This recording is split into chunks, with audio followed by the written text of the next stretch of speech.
DCC അധ്യക്ഷൻ, Ernakulam DCC അധ്യക്ഷൻ ശ്രീ ഷിയാസ് ഉണ്ട്.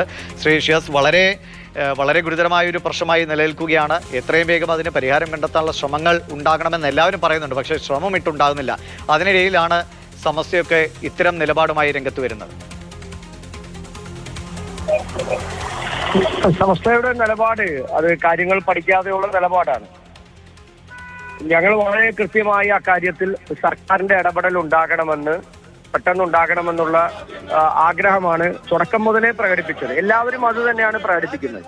സർക്കാരിനെ സംബന്ധിച്ചിടത്തോളം ഈ വെറുപ്പ് ഉൽപ്പാദിപ്പിക്കാൻ കഴിയാവുന്ന, വിദ്വേഷ പ്രചരണം നടത്താൻ കഴിയാവുന്ന പരമാവധി അവസരങ്ങൾ ഉണ്ടാകട്ടെ എന്ന് സർക്കാർ കരുതുകയാണ്. അതുകൊണ്ടാണ് ഈ ഒരു സർവകക്ഷി യോഗം പോലും നാളിതുവരെ വിളിച്ചു ചേർക്കാനുള്ള ഒരു മനസ്സ് കാണിക്കാത്തത്. ആ ഭൂമിയിൽ താമസിക്കുന്ന എത്ര കുടുംബങ്ങളുണ്ടോ ആ കുടുംബങ്ങൾക്ക് അവരുടെ എല്ലാ അവകാശങ്ങളും പുനഃസ്ഥാപിക്കാനുള്ള നടപടികളാണ് സർക്കാരിന്റെ ഭാഗത്ത് നിന്നുണ്ടാകേണ്ടത്. അതിന് ഏതറ്റം വരെ പോകാനും കോൺഗ്രസ് തയ്യാറാണ്. പക്ഷേ ഇവിടെ സർക്കാരിനെ സംബന്ധിച്ചിടത്തോളം സർക്കാർ അക്കാര്യത്തിൽ ഏതെങ്കിലും തരത്തിലുള്ള ആശാവഹമായിട്ടുള്ള നടപടികൾ സ്വീകരിക്കാൻ സർക്കാർ ഇതുവരെ ഒരുക്കമല്ല. സമരസമിതിയും അതുപോലുള്ള മതമേലധ്യക്ഷന്മാരും മുഖ്യമന്ത്രിയെയും മന്ത്രിമാരെയും നേരിട്ട് ജനപ്രതിനിധികൾ ഉൾപ്പെടെയുള്ള ഇടതു ജനപ്രതിനിധികൾ ഉൾപ്പെടെയുള്ള ആളുകൾ കണ്ടപ്പോഴും സർക്കാരിന്റെ നിലപാട് പരിഹരിക്കുമെന്നുള്ളതാണ്. പക്ഷേ ആ പരിഹരിക്കാനുള്ള എന്ത് നടപടിയാണ് സർക്കാർ സ്വീകരിക്കുന്നത്? യോഗം 28 വെച്ചത് അത് 22ലേക്ക് മാറ്റി. എത്രയോ നേരത്തെ എല്ലാ പാർട്ടികളും, കേരളത്തിലെ മുസ്ലിം സമുദായങ്ങളിലെ എല്ലാ ആളുകളും ഇത്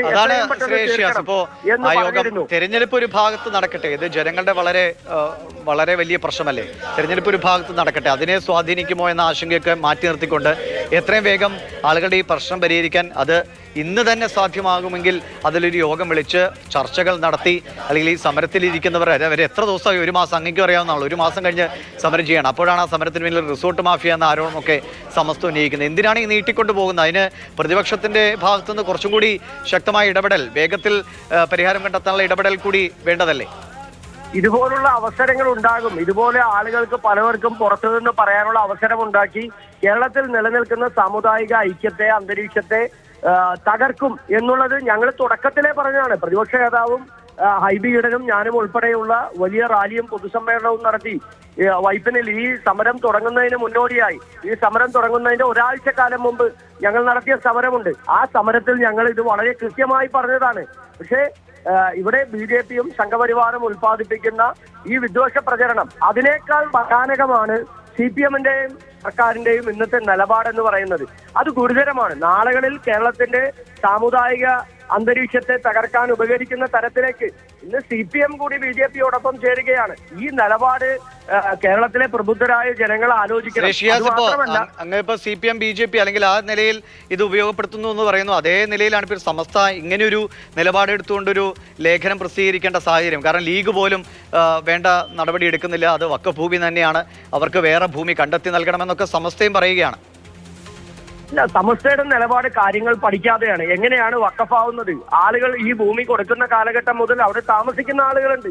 അപ്പൊ ആ ഭൂമി ഈ മതമേലധ്യക്ഷന്മാരായിട്ടുള്ള ആളുകൾ പോലും ഈ കാര്യങ്ങളിൽ വേണ്ടത്ര പഠനം നടത്തിയിട്ടില്ല. വേണ്ടത്ര ഗൗരവത്തോട് കൂടിയിട്ടല്ല ഈ അഭിപ്രായം പറയുന്ന ആളുകൾ അതിനെ സമീപിക്കുന്നതെന്നാണ് ഞാൻ മനസ്സിലാക്കുന്നത്. അങ്ങനെ ആളുകൾ താമസിക്കുന്ന ഒരു ഭൂമി എങ്ങനെയാണ് വഖഫ് ചെയ്യപ്പെടുക? ആളുകൾ അവിടെ കൈവശമായി താമസിക്കുന്ന ഭൂമി, ആ ഭൂമിയുടെ ഉടമയ്ക്കും അറിയാവുന്ന ഒരു സമയത്ത് ഇതെങ്ങനെ വഖഫാവുന്ന ഭൂമിയിൽ എങ്ങനെയാണ് ഈ ഭൂമി ഫറൂഖ് കോളേജിന് വിൽക്കാനുള്ള അവസരം കൊടുക്കുക? വഖഫായി കിട്ടിയ ഭൂമി എങ്ങനെയാണ് ഫറൂഖ് കോളേജിന് വിൽക്കാനുള്ള അവസരം ഉണ്ടാകുക? എങ്ങനെയാണ്? അപ്പോ ഇതെല്ലാം ചെയ്തത് ഈ പ്രശ്നക്കാരായിട്ടുള്ള ആളുകളോടൊപ്പം ഈ പറയുന്ന ആളുകൾ കൂടി അവരോടൊപ്പം ചേരുകയല്ലേ. അത് ഒരിക്കലും സമസ്തയെ പോലെയുള്ള ഏറ്റവും ആളുകൾ വിശ്വസിക്കുന്ന അല്ലെങ്കിൽ ബഹുമാനിക്കുന്ന മതപണ്ഡിതന്മാരുടെ ഭാഗത്തു നിന്ന് പോലും ഉണ്ടാകാൻ പാടില്ല എന്നുള്ള അഭിപ്രായമാണ്. അങ്ങനെ ഉണ്ടാകാൻ പാടില്ല. നമ്മുടെ ഒരു സാമുദായിക ഐക്യവും അന്തരീക്ഷവും തകർക്കുന്ന ഒരു സമീപനവും ഉണ്ടാകില്ല. എന്തെങ്കിലും പാകപ്പിഴകളോ അല്ലെങ്കിൽ പിടിപ്പുകേടുകളോ ഉണ്ടെങ്കിൽ അത് പരിഹരിക്കാനുള്ള മാർഗങ്ങളാണ് നമ്മൾ ആരായേണ്ടത്. ശരിയാണ്. എത്രയും വളരെ സൂക്ഷ്മതയോടെ ജാഗ്രതയോടുള്ള നിലപാടുകളും പ്രതികരണങ്ങളുമാണ് ഈ വിഷയത്തിൽ വേണ്ടത്. അത് എത്രയും വേഗം രമ്യതയിൽ ഈ പ്രശ്നം പരിഹരിക്കുക. രമ്യതയിൽ എന്ന് പറഞ്ഞാൽ അവിടുന്ന് ആളുകൾക്ക് കുടിയിറങ്ങേണ്ട സാഹചര്യം ഉണ്ടാകാതിരിക്കുക തന്നെയാണ് വേണ്ടത്.